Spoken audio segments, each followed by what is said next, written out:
Hey, what's happening, guys? What's going on? Good morning, everybody. You guys have tuned into Rules for Rebels. Today is Tuesday, April 4th, 2023. We got another one of these rundown videos for you guys. Today, we're going to be talking about how the markets closed yesterday, where crypto's at, what's going on in the world of crypto. We're going to be talking about a little bit about real estate and the housing market. We're going to be talking a little bit about remote work, Meta, and a number of other things going on. It's a little bit of a slow news cycle this week. For the past couple of months, it's been like one crazy story after another. And even though there's still a lot of stuff going on, the news cycle has really kind of slowed down. We're not getting these like once in a lifetime stories happening like every 3 days. Let's hop on into things. Before we get into the things, shout out to the sponsor of today's video, Refersion. You can check them out at refersion.com. Link will also be in the description box below. Refersion is an affiliate marketing platform. So if you have a Shopify store, a WordPress store, a WooCommerce store, or a BigCommerce store, among others, you can set up an account at Refersion. You can recruit affiliates. They got a sign-up form you can put on your website so people can sign up to be affiliates. It'll also track their sales. People can create unique links with their affiliate tracking code to specific pages on your website. And then at the end of the month, it'll tell you how much you owe all of your affiliates. You can pay everybody out with just 1 or 2 clicks. Super easy to use and a great way to get an army of affiliates working for your business. If you currently work with a lot of influencers, try to transition them over to an affiliate model where you're not paying them guaranteed income, even if you don't get any traffic or sales. Make it incentive-based. They can earn more money, and you're only paying out if you're actually making money. And also, if you are an affiliate yourself, they have an affiliate network similar to like a Commission Junction or a CJ.com. You can sign up to be an affiliate with Refersion. One of the things I like about it, you can access all your affiliate programs through one login. Anybody who's using Refersion to manage their affiliate program, and you can also use their affiliate network to search for potential products or companies to work with or affiliate programs to join. So check it out. Link will be in the description box below. Let's talk about markets yesterday. The Dow finished up 327 points. NASDAQ down 0.49%, and the S&P 500 up 0.37%. Isn't it kind of crazy? We're still coming off the heels of a banking crash. We know that banks have trillions of dollars in toxic assets. Oil production has just been cut by OPEC, which not only is that bad for the overall economy, but it's also bad for this fight against inflation. Everything's going to be more expensive. Everything you buy has to be transported by rail, by truck, by train, by plane, and when fuel costs go up, the cost of everything you buy goes up. Also, your cost for gasoline is going to go up as well, and it's looking like this is going to be a very, very expensive summer for everything, including gas prices, which already typically tend to go up in the summertime. So let's talk a little bit about crypto. Crypto has been kind of trading a little bit sideways. I talked about how last night, when I initially pulled my notes, it was yesterday evening, and Bitcoin had dropped below 28,000. But crypto is trading a little bit up on the day. Bitcoin is sitting back above 28,000. Ethereum is holding strong above 1,800, and BNB is still holding above 300. Although BNB has come down a little bit over the past 24, 48 hours, apparently there is a rumor that Interpol has a red alert for CZ of Binance. I'm not even sure exactly what a red alert is, but I imagine it's like arrest him on site. So if he winds up leaving Dubai or wherever he's at, he could potentially be arrested by Interpol. But again, this is just a rumor at this point. We got an article from Yahoo Finance. U.S. house prices may tumble another 8% this year as home buyers feel the squeeze, KPMG says. Now, here's one thing you got to keep in mind, and I've talked about this in recent videos. There's a seasonality to real estate. In the wintertime, real estate prices, depending on market, typically tend to go down 5 to 7%. So when we hear from the media that real estate prices are down 10%, 14%, keep in mind that seasonal decline of 5 to 7%. And if a market is supposedly down 14%, in reality, it's probably only down about 7%. If a market's down 10%, it's really probably only down 3 to 5%. It'll be really interesting. We're entering peak home buying season right now, and it'll be interesting to see what happens. If there's no inventory and there's no home sales, happening, prices will probably remain stable. But as soon as we get more inventory on the market, that could send prices downwards. Now, even though this article says that KPMG is anticipating a 7% decline, what is 7%? I talked about in a video within the past couple days how I had put an offer on a home down in Florida. It was just outside of Madeira Beach, biking distance from the beach, half-acre property, big, warehouse with big kind of outbuilding with power in the back for, woodworking or doing other projects. Nice pool with the bird cage over the pool.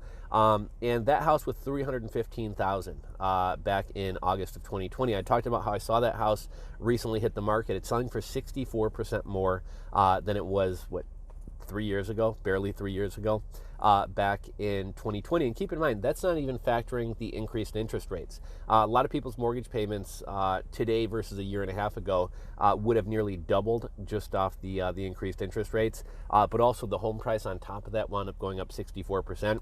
If this home that I'd put the offer on, if it fell 8%, instead of being up 64%, it's up 56%, right? Like, it's still up huge.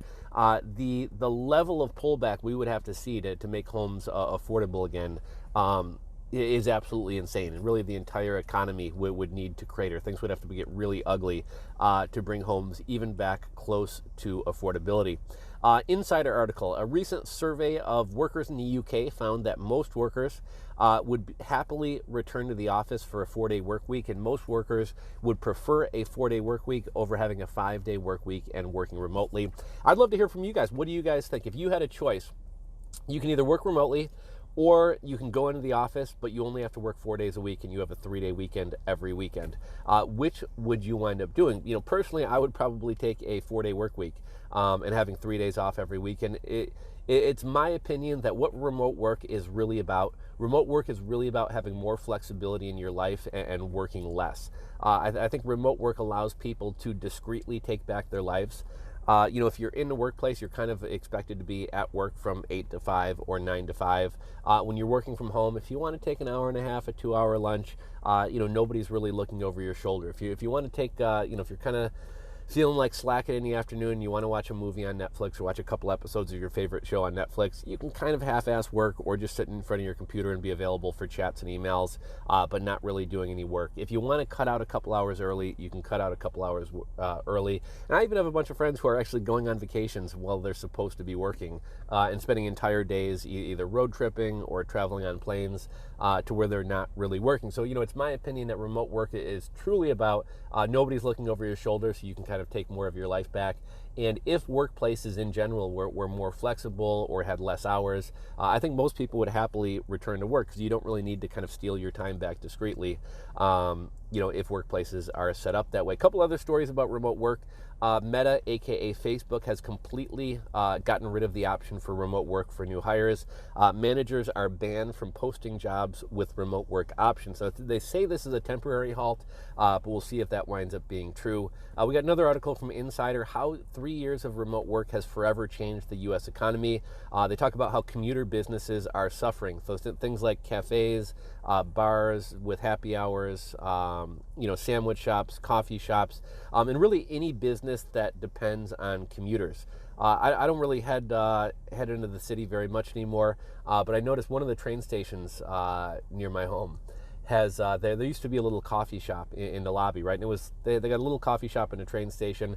Some lady rents it out. She runs a little business selling coffee and croissants and things like that.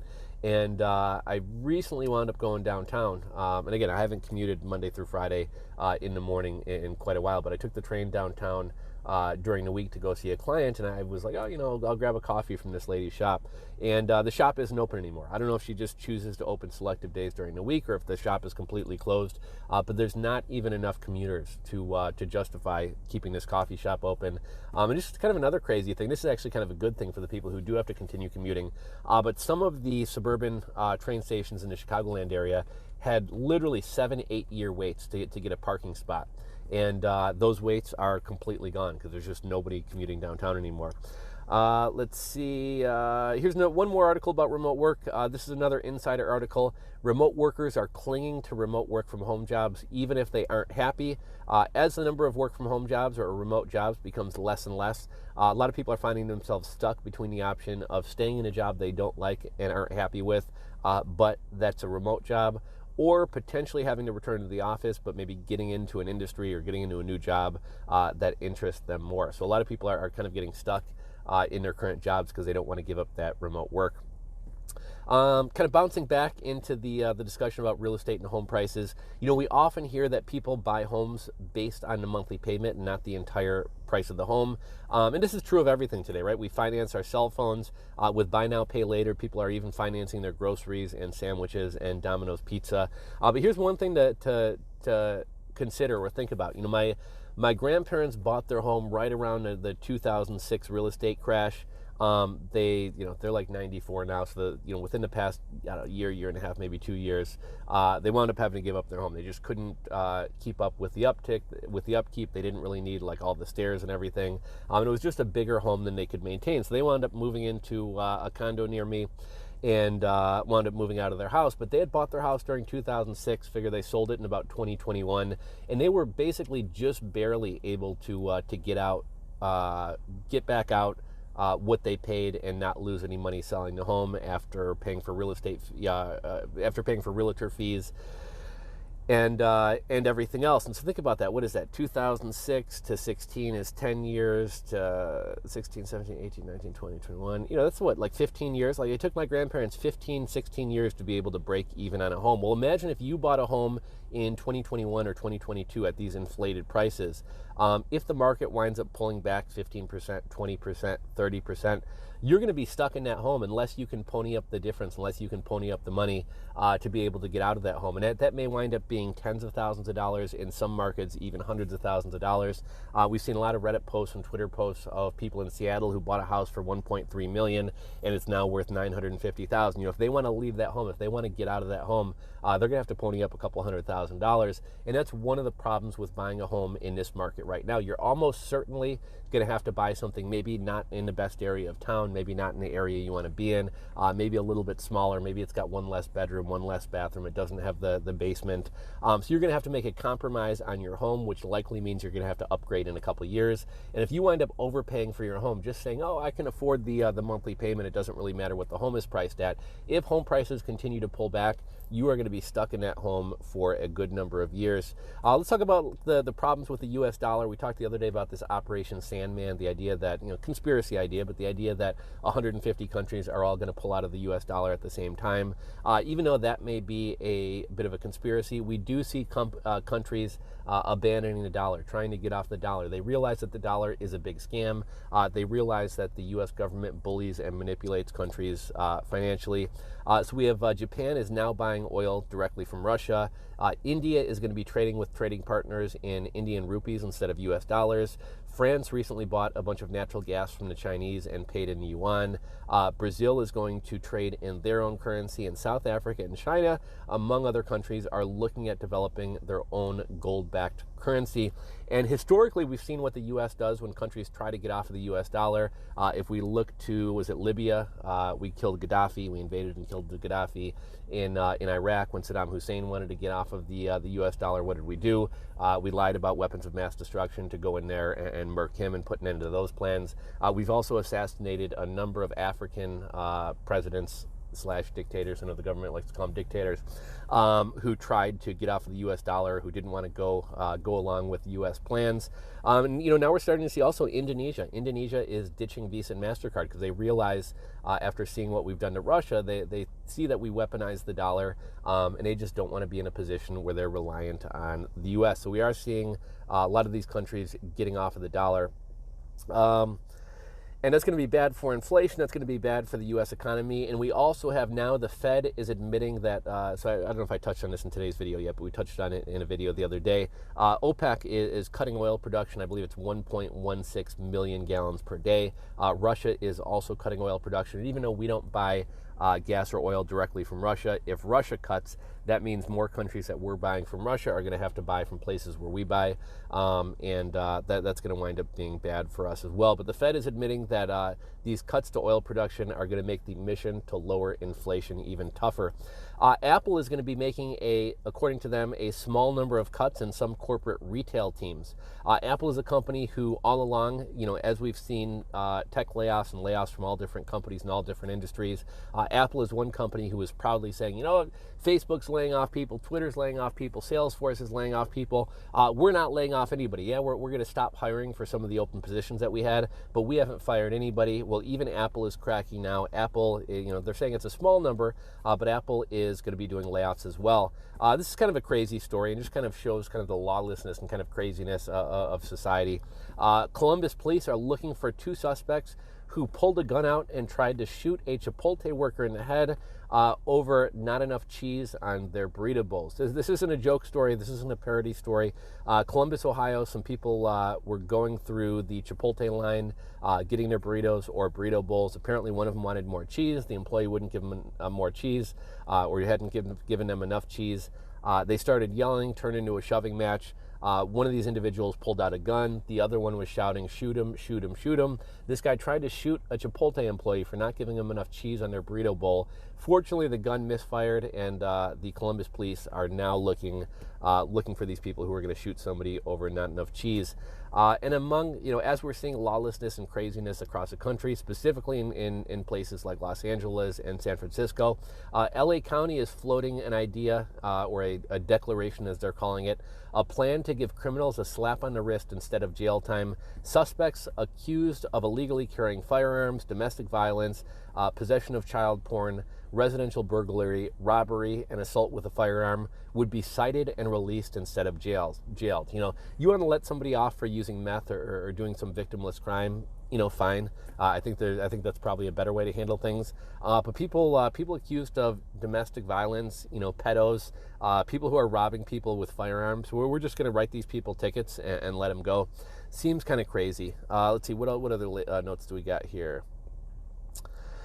Okay, so I just kind of said, like, this would be the week to do layoffs. We talked yesterday about how McDonald's had ordered all the U.S. corporate employees to stay home Monday through Wednesday because they want to be doing layoffs. A lot of people are, you know, McDonald's is catching a lot of flack for this, catching a lot of heat for this, and rightfully so. They're too cowardly to sit somebody down face to face and lay them off or fire them. So instead, they say, everybody stay home and we'll send you an email or hop on Zoom with you to fire you. It's a very cowardly way of doing layoffs.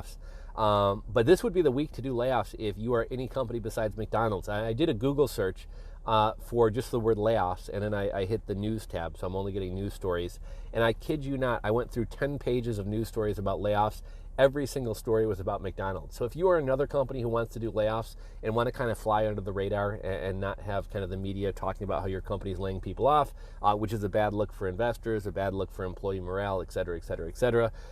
You know, if you lay people off this week, you are just going to be, you know, totally forgotten about because the McDonald's layoffs are the big story.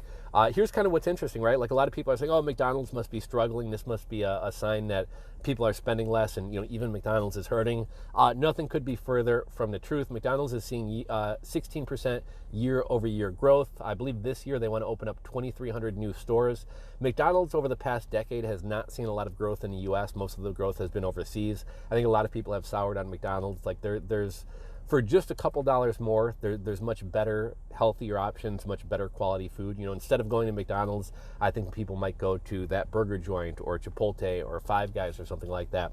But McDonald's hasn't seen a lot of growth in the U.S. in the last 10 years, but they are growing very well overseas. Out of the 2,300 new stores they're going to be opening up, I think 1,600 of them or something like that are going to be in China. But McDonald's is trying to make more of a press for the U.S. and is trying to make a comeback here in the U.S. And that's part of the reason why they say they're laying off these people. They want to free up money. They want to be more efficient. They want to consolidate some different departments, and they want to focus on growing specifically here in the U.S. We got an article from KRCA3, an NBC affiliate. It was titled, "This is one of the worst times to buy a car in decades, and here's why." They talk about high interest rates as well as the insane surge in car prices we saw during the Mexican beer cough. I think car prices from like 2021 to 2023 went up something like 44%. Some of the biggest increases on record. I think this kind of goes to show how screwed Gen Z or Zoomers are getting. Gen Z, Zoomers, they're at a point in their lives when they're entering adulthood, or the young adults. They're having to buy wardrobes for work. Maybe they just moved into a new apartment. They need to buy furniture. They need to buy a TV. Maybe they need to buy their first car. And this all at a time when used car prices are up 44%. Maybe they're buying groceries for the first time, and butter's up 80%, eggs are up 64%, meat's up 16%, coffee's up 17%, booze is up 18%. Everything that young people need to buy to kind of get established and set up their lives is costing substantially more. And this article talked about how the average transaction price for a car has jumped $12,000 in just 5 years, the fastest run-up in car prices in over 35 years. Yesterday, Dogecoin surged over 20% after Elon Musk had changed the Twitter logo to a logo of Dogecoin. A lot of people are saying this is to kind of distract from or cover up stories about some lawsuits Elon Musk has going on. But yeah, I'm not sure if it's still, actually, let's check and see if the logo is still the Dogecoin logo, twitter.com. Okay, so when the twitter.com page is loading, there's a Dogecoin logo, and then the Twitter logo up in the left-hand corner is also a Dogecoin logo. Is this just kind of a distraction or kind of a fun thing Elon Musk is doing, or is this signaling that Elon Musk has some plans in a very near future to introduce Dogecoin to Twitter, maybe do Twitter tipping, accept Dogecoin as payment for Twitter blue check marks, something along those lines. Another kind of funny thing, I didn't have this in my notes, but talking about those blue check marks, the New York Times, as well as the White House and some other left-leaning media organizations, are refusing to pay for the blue check mark. Prior to Elon Musk getting rid of blue checkmark verifications and charging $8 a month for Twitter Blue, some people were discreetly paying Twitter employees as much as $15,000 to get the blue checkmark. It used to be a lot harder to get. A lot of people who kind of had a sense of importance because they had a blue checkmark on Twitter are upset that now anybody can get it for $8 a month, and it's kind of lost its meaning, or it's lost its exclusivity.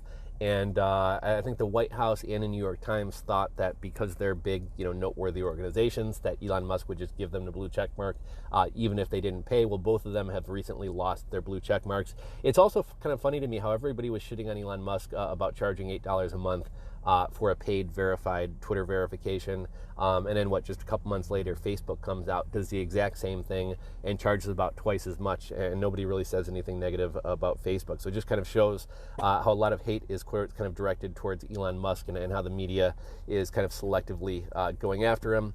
Another article, I believe this one came from The Hedge. American pet owners are heading to Mexico for cheaper veterinary care. Each year, over 1 million people head to Mexico for cheaper health care and dental care. Well, now they're doing the same for their pets, and apparently it's substantially cheaper to get veterinary care in Mexico. If your dog needs a $5,000 surgery here in the U.S. and you can't afford it, maybe you can get that done for $800 or $1,200 down in Mexico. And we recently had that story about the people who wound up being killed and kidnapped down across the Mexican border, going to either buy medication or get surgery. Funny how that story has kind of disappeared out of the news.